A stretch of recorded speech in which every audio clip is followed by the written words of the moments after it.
Lisa Gibson's brother was killed in the Lockerbie bombing. She was one of two family members of victims who met with Muammar Gaddafi in New York this week. Brian Flynn, whose brother was also killed in the bombing, did not meet with Muammar Gaddafi. Lisa, why did you decide to meet with him?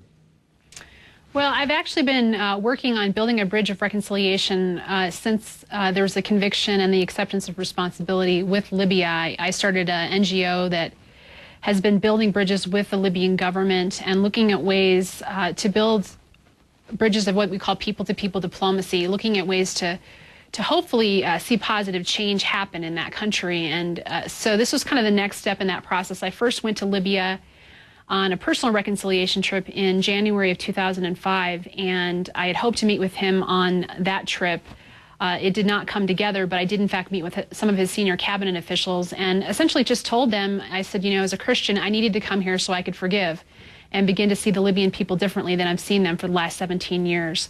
And so as I've built this relationship with the Libyan government, have been doing some humanitarian education projects there, I thought this would be the next natural step. Do you believe, Lisa, do you believe that the Libyan government was responsible for killing your brother and the others? 270 people died over Lockerbie? You know that I've watched the criminal trial. I participated in the process. I saw that there was a lot of evidence, and I believe that there was a conviction. Ultimately, I've always known that there's been some question. And so the posture I've always taken is to say, with the Libyans and even with Megrahi himself, who I wrote a letter of forgiveness to, is to say, only God knows if you're really responsible. Were you invited to any such meeting, Brian? Did anyone ask you to come over and meet with the Libyan leader?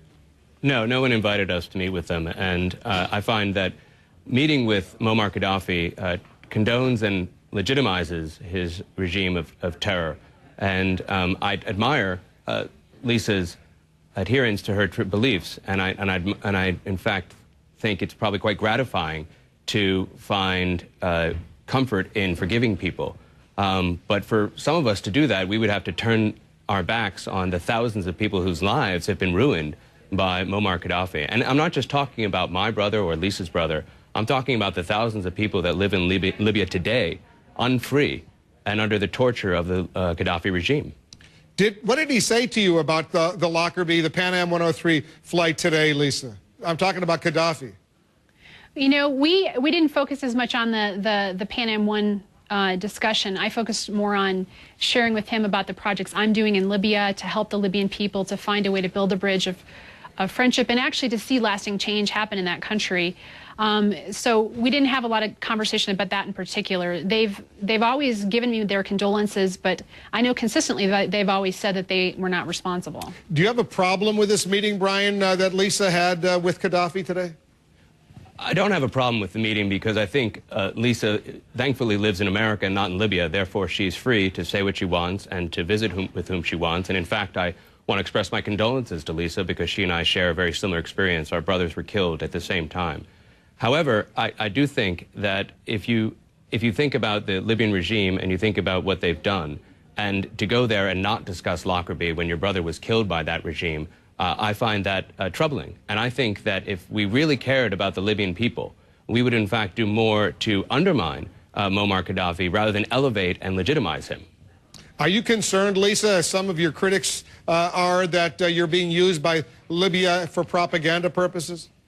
Well, I need to make known that I requested the interview and the meeting with Gaddafi, not the other way around. And so my intentions have all along been more about peace and reconciliation building with the country of Libya, which primarily is about the people themselves. I'm serving there. I've done projects there to help kids in Libya with AIDS. I've done training for English teachers. It's all about the people. And he's just one person in that process who makes the decisions that helps to make that possible.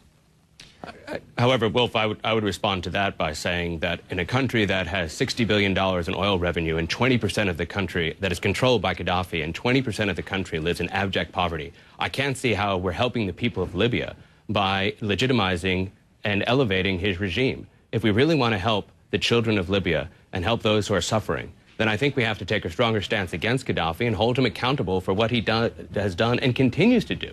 I mean, just this week, Human Rights Watch produced a report when Gaddafi was here trying to pitch a tent, produced a report about the horrendous treatment of Libyan migrants and asylum seekers. It's not as if the regime has changed or there's been any sort of repentance. This man is an unrepentant murderer.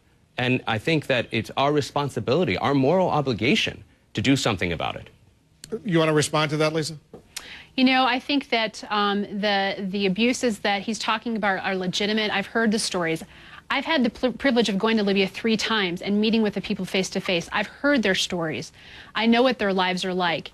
And I actually have done what I think is the most tangible thing I can do, is to reach out and find a way to improve their lives. The purpose of my mission, the Peace and Prosperity, is to help the country move forward, to help them become more developed, to help them become more progressive in its foreign policy. My heart is to prevent terrorism in the future by focusing on issues that cause that. Very quickly, Brian, if you would have met with Gaddafi while he was in New York, give me a sentence or two of what you would have said to him.